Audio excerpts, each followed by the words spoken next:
Hello everyone and welcome back to another average review.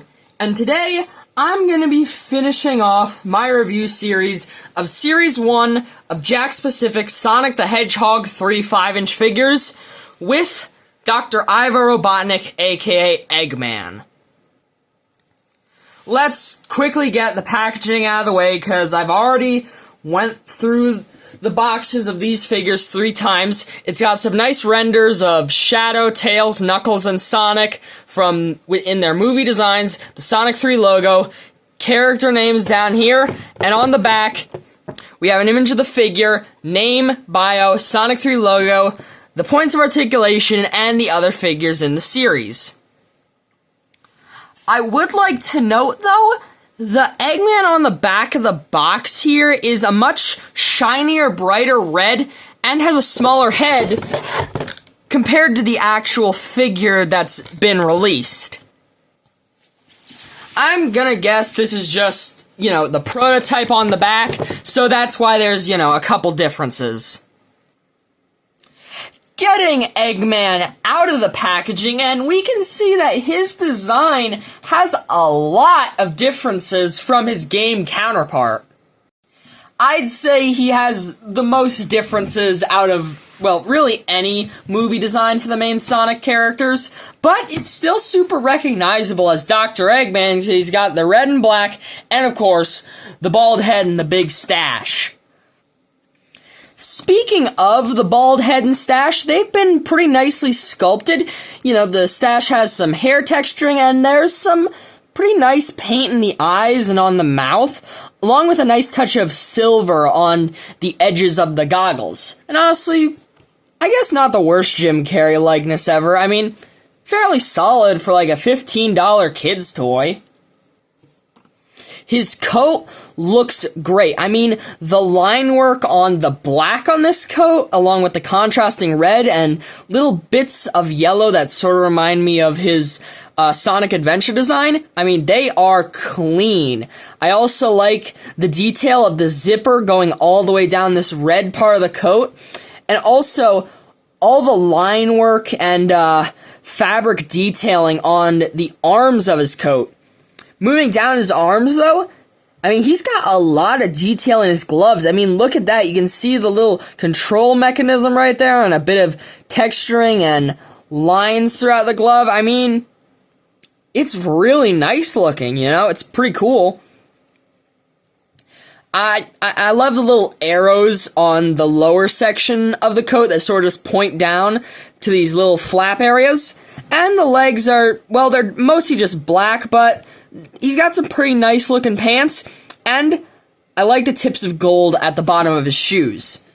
They're pretty flat on the bottom of his boots. You can see there is a peg hole and some treads, but, a pretty smooth figure, especially in comparison to his arch enemy, Sonic. I mean, he just has a lot more texturing.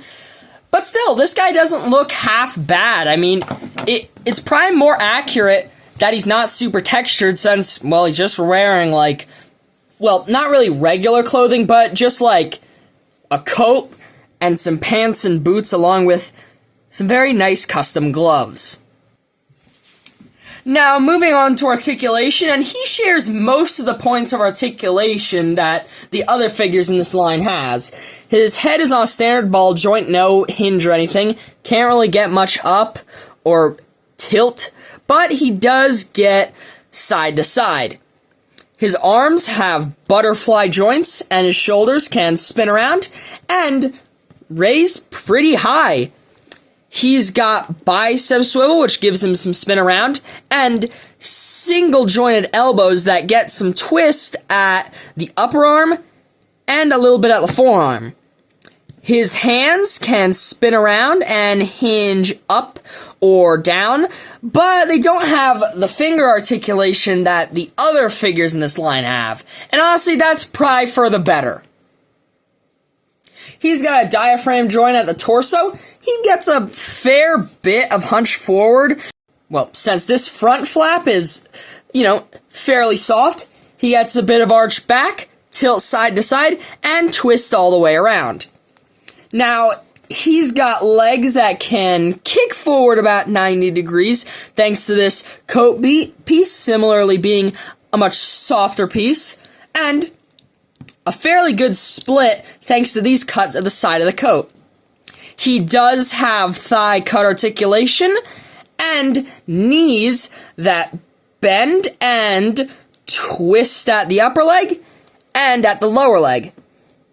His feet can hinge backwards, forwards, and finally pivot side to side. Overall, pretty solid articulation on this guy. Diaphragm joint articulation could be a bit better, but it's actually better than every other figure in this line so far.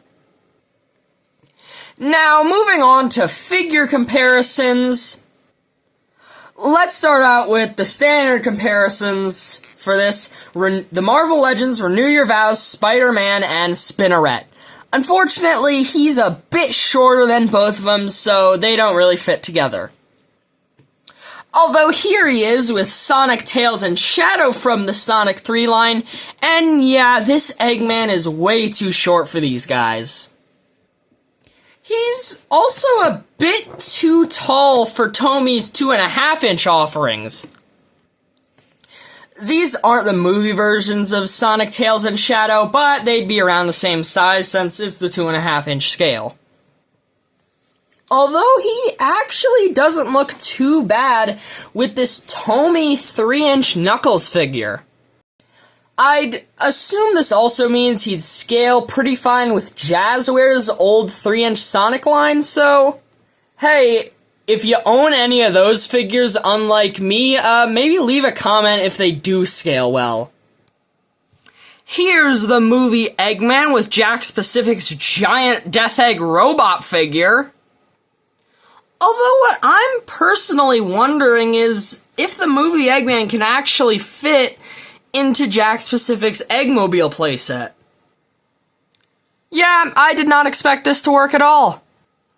It does look a little less ridiculous if you use it as some sort of flying platform for him, though. And it does make the height disparity between Sonic, Tails, and Shadow with Eggman a little less noticeable when he's floating up there. If you're wondering how he'd scale with some 4-inch figures, here's the movie Dr. Eggman with classic Metal Sonic and classic Dr. Robotnik. And just for fun, here's him with fellow iconic video game villain Bowser from Jakks Pacific's World of Nintendo line. Although for an accessory size comparison, here's Eggman with the green Chaos Emerald from Jakks Pacific's 4-inch Sonic line, in case you don't have the Master Emerald that came with the 4-inch Chaos, or the 4-inch Super Sonic from the Sonic movie 2. And finally, as is tradition, here's the Sonic 3 movie Dr. Robotnik with Hit Monkey and Goliath. You would make a fantastic Badnik! Now, you may not know this about me, but Dr. Eggman is my favorite Sonic character, and actually one of my favorite fictional characters in general. But that doesn't mean I'm not gonna give this figure a bit of criticism, since he's simply way too small compared to the other Sonic Movie 3 figures. Granted, I feel like most Jakks Pacific Eggman figures do have this problem, but I feel like it's mostly mitigated by displaying their 4-inch Eggman figures with the 2.5-inch Sonic figures, since it actually looks pretty nice. Unfortunately, those 2.5-inch Sonic figures are too small for this guy. That doesn't mean I dislike this figure, not even close. I love how this guy looks, he's got some great posability, and just like every other figure in this line, he's only $15, which is pretty cheap, and I'd say worth it. And hey, on his own, he's still a fantastic representation of Jim Carrey's Eggman from the Sonic movies. But still, the scaling is a pretty big problem for this guy. Not enough for me to give him a below average rating. In fact, I do still think he's above average. So I'm gonna give this Sonic 3 movie, Dr. Eggman, an 8 out of 10. He's great, but he could be a bit greater in terms of size. Still, a lot to love with this guy. One thing I didn't actually bring up is that there's a bit of paint on this joint so that the black line continues down, which is a really nice touch that they didn't need to add. But, hey, they did. But with all that review stuff out of the day, I'd like to tell you to have a good day, 'cause you deserve it.